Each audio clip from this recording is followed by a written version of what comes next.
Breaking news చూస్తున్నాం. Rajahmundry central జైల్లో remand ఖైదీగా ఉన్నారు మిథున్ రెడ్డి. ప్రస్తుతానికి ఆయనకి ఖైదీ నెంబర్ 4196 కూడా కేటాయించినట్టు తెలుస్తోంది. గతంలో చంద్రబాబు ఉన్నటువంటి స్నేహ బ్లాక్ లోనే ప్రస్తుతానికి మిథున్ రెడ్డిని కూడా ఉంచినట్టు తెలుస్తోంది. కోర్టు ఆదేశాల ప్రకారంగా ప్రస్తుతానికి జైల్లో మిథున్ రెడ్డికి అన్ని రకాల సౌకర్యాలని అందించబోతున్నారట. ద బిగ్గెస్ట్ స్కామ్ గా ఆంధ్రప్రదేశ్ రాష్ట్రంలో అభివర్ణిస్తున్నటువంటి లిక్కర్ స్కామ్ సంబంధించిన అంశంలో వరుసగా అరెస్టులు కొనసాగుతున్నాయి. సో ప్రస్తుతానికి మిథున్ రెడ్డితో కలిపి ఇప్పటివరకు ఈ స్కామ్ కి సంబంధించిన అంశంలో 12 మంది అరెస్ట్ అయినట్టు తెలుస్తోంది. సో మొదటగా A1 ఉన్నటువంటి కసిరెడ్డి రాజశేఖర్ రెడ్డిని ఏప్రిల్ 21న అరెస్ట్ చేశారు. ఆ తర్వాత సజ్జల శ్రీధర్ రెడ్డిని అక్యూజ్ నెంబర్ 6 ఈ కేసులో ఆయన కూడా అరెస్ట్ చేశారు. బి చాణక్య, దిలీప్, గోవిందప్ప బాలాజీ, ధనుంజయ్ రెడ్డి, కృష్ణమోహన్ రెడ్డి, డి సత్యప్రసాద్, వాసుదేవరెడ్డి, తర్వాత ఇలా పలువురిని కూడా రిమాండ్కి తీసుకోవడం, ఆ తర్వాత విచారించడం కూడా జరుగుతూనే ఉన్నాయి. అవినాష్ రెడ్డి అలియాస్ సుమిత్, తుకెకుల ఈశ్వర్ కిరణ్ కుమార్ రెడ్డి, ఎస్కే సైఫ్ అహ్మద్, ఇలా ఈ లిస్ట్లో ఇప్పుడు మిథున్ రెడ్డి కూడా చేరిపోయారు. డైరెక్ట్గా నేను మా ప్రతినిధి ఏపీ రిపోర్టర్ కృష్ణమోహన్ దగ్గరికి వెళ్తాను. కృష్ణమోహన్ మరిన్ని అప్డేట్స్ సిద్ధంగా ఉన్నారు. కృష్ణమోహన్, మిథున్ రెడ్డికి సంబంధించి అరెస్ట్ తర్వాత వైసీపీ శ్రేణుల రియాక్షన్ ఏంటి? సో ఆయనకి జైల్లో ఎటువంటి సౌకర్యాలను కల్పిస్తున్నారు?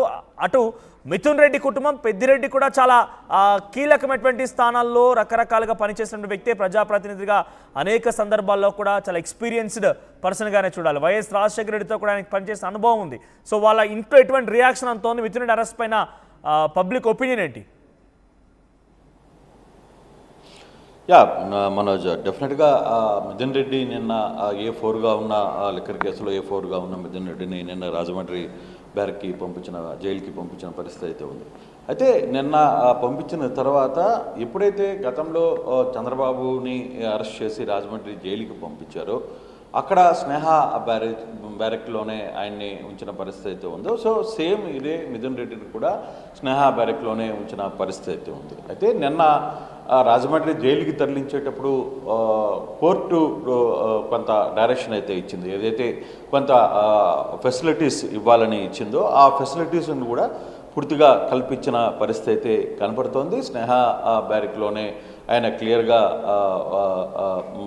ఆయన్ని ఉంచే నేపథ్యం కూడా జరిగింది. ఇప్పటికీ ఈరోజు మధ్యాహ్నం నుంచి మిథున్కు సంబంధించిన లాయర్స్ బెయిల్ కోసం పిటిషన్ వేసే పరిస్థితి ఉంటుంది. మధ్యాహ్నం ఏసీపీ కోర్టులో బెయిల్కి మూవ్ చేస్తారు అనే కొంత చర్చ జరుగుతోంది. దానికి సంబంధించి లాయర్స్ ఇంకా కూర్చుంటున్నారు అనేది. అయితే ఇప్పుడు A4గా మిథున్ రెడ్డి ఒక ఎంపీగా, అందులో వైకాపా పార్టీకి సంబంధించిన వైకాపా పార్టీలో ఒక బలమైన వ్యక్తిగా, శక్తిగా ఉన్న మిథున్ రెడ్డిని అరెస్ట్ చేయడం అంటే ఈ స్కామ్ మిథున్ రెడ్డి వరకు వచ్చింది. ఈ అరెస్టుల్లో ఇప్పటికీ కొందరు పేర్లు, దాదాపుగా 38 పేర్లు వరకు A1 నుంచి A38 వరకు ఉన్న ఈ కేసులో దాదాపుగా 12 మంది 13 మంది దాకా మొత్తం అరెస్ట్ చేసిన పరిస్థితి అయితే ఉంది. మిగతా వాళ్ళని ఇంకా టచ్ చేయలేదు. అయితే ఎందుకని కొందరిని మాత్రమే సెలెక్టివ్గా అరెస్ట్ చేస్తున్నారు, పర్టికులర్గా వాళ్ళు అవసరమైన వాళ్ళని మాత్రమే ఎందుకు అదుపులో తీసుకుంటున్నారు, అరెస్ట్ అనే నేపథ్యం చేస్తున్నారు అనేది చాలా స్పష్టంగా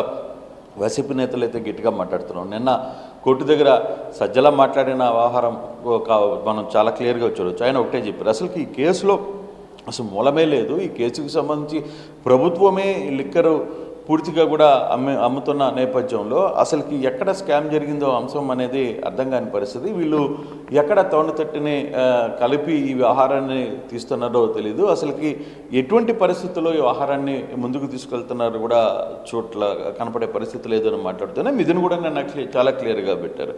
ఎక్కడో జగన్ అంటే మా ఫాదర్ పెద్దిరెడ్డి రామచంద్రారెడ్డికి చంద్రబాబుకి మధ్య ఉన్న గ్యాప్ ఏదైతే ఉందో చాలా కాలంగా, అంటే వాళ్ళు రాజకీయాలు చేస్తున్నప్పటి నుంచి వస్తున్న ఆ గ్యాప్ని ఈరోజు ఆసరగా పెట్టుకుని ఇబ్బంది పెట్టాలని ఒక ప్రయత్నం చేస్తున్నారు అనేది చాలా క్లియర్గా చెప్తున్న నేపథ్యం.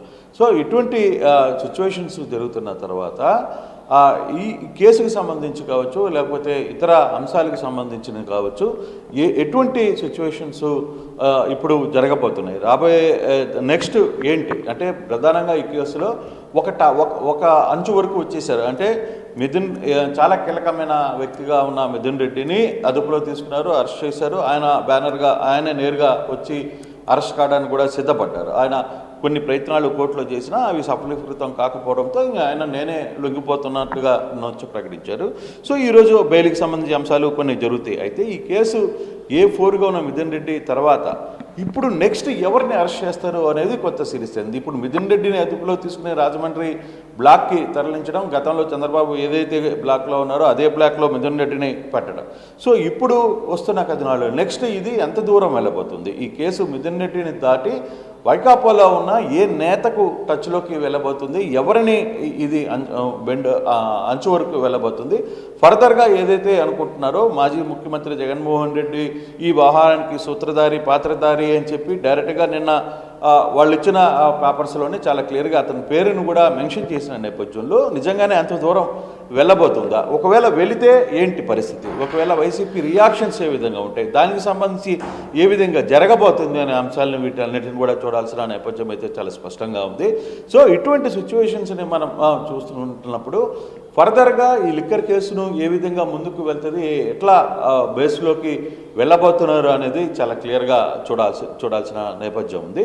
ఫర్దర్గా ఇప్పుడు జరుగుతున్న అంశాన్ని ఈ మిథున్ రెడ్డికి తర్వాత ఇప్పటికే కొంతమంది అంటే ఇప్పటికీ A1 నుంచి A36లో కొంతమంది వ్యక్తులు రోడ్ల మీద తిరుగుతున్నా స్వయంగా వాళ్లే వచ్చి మాట్లాడుతున్నా వాళ్ళని ఎందుకు అదుపులో తీసుకోలేకపోతున్నారు అనేది ఒక చర్చ కూడా జరుగుతుంది. సో ఈ అన్ని అంశాలని చూస్తున్న నేపథ్యంలో ఫర్దర్గా మనం ఏం చేయాలి అనేది వైసీపీ కొంత ఆలోచిస్తోంది. వైసీపీ చాలా క్లియర్గా ఉంది. నిన్న జగన్మోహన్ రెడ్డి ట్వీట్ చేశారు, దానికి సంబంధించిన వ్యవహారం కావచ్చు, లేకపోతే అక్కడ ఉన్న నేతలు మాట్లాడిన వ్యవహారం కావచ్చు, పెద్దిరెడ్డి సాక్షాత్తుగా క్లియర్గా చెప్పారు. పెద్దిరెడ్డి కూడా తనను వాంటెడ్గా తమ కుటుంబాన్ని వెంట పెడుతున్నాడు చంద్రబాబు, నేను గతంలో చంద్రబాబుని వదిలేయడం మేము చేసిన తప్పు, లేకుంటే పరిస్థితి ఇంకో రకంగా ఉండేది, చూద్దాం దీని మీద మాకు ఇంకా న్యాయం కోర్టుల మీద వీటి మీద నమ్మకం ఉంది, న్యాయ వ్యవస్థ మీద నమ్మకం ఉంది, కడిగిన ముత్యంలా నా కుమారుడు వెనక్కి వస్తాడు అనేది ఆయన చెప్తున్న పరిస్థితి. కానీ ఫర్దర్గా దీని మీద నిన్న అరెస్టు సమయంలో కూడా వైకాపా నేతలు వైకాపా కార్యకర్తలు అందరూ కూడా కొంత రాజమండ్రి జైలు దగ్గర కొంత హడావిడి చేసిన పరిస్థితి మనం చూసాం. కొంత అక్కడ దాన్ని అడ్డుకునే ప్రయత్నం చేశారు, కొంత హడావిడి జరిగింది. కానీ ఇప్పుడు ఫర్దర్ యాక్షన్స్లో ఎవరిని అదుపులో తీసుకోవాలి, ఎవరి దగ్గరికి వెళ్ళాలి, ఫర్దర్గా మూమెంట్ ఎవరిని టచ్ చేస్తుంది, ఈ కేసు ఇంతటితో ఆగిపోతుందా, లేదు ఈ 38 మందికి సంబంధించిన కేసు క్లియర్ అయిందా, ఫర్దర్గా ఇంకేమైనా జరగబోతున్న అంశాలను కూడా మనం వేచి చూడాల్సిన పరిస్థితి కనబడుతుంది మనవచ్చు. అంటే కృష్ణమోహన్ మొదటి నుంచి కూడా చాలామంది పేర్లు తెర మీదకి వస్తున్నాయి, కానీ దాంట్లో టార్గెటెడ్గా కొంత ఆలస్యమైన పర్వాలేదు, కొంతమంది అరెస్ట్ జరుగుతున్నాయి. అంటే టార్గెటెడ్ అరెస్ట్ అనుకోవాలా, బయటికి వచ్చిన పేర్ల విషయంలోనే ఒక్కొక్కరిగా అన్ని ఆధారాలు సమకూర్చుకున్న తర్వాత అరెస్ట్ చేస్తున్నారు అనుకోవాలి, ఎలా చూడాలి దీన్ని? వైసీపీ మాత్రం కక్షపూరితంగానే అరెస్ట్ చేస్తున్న భావనలో ఉంది కాబట్టి అటు ప్రభుత్వ వర్షన్ ఎలా ఉంది మరి?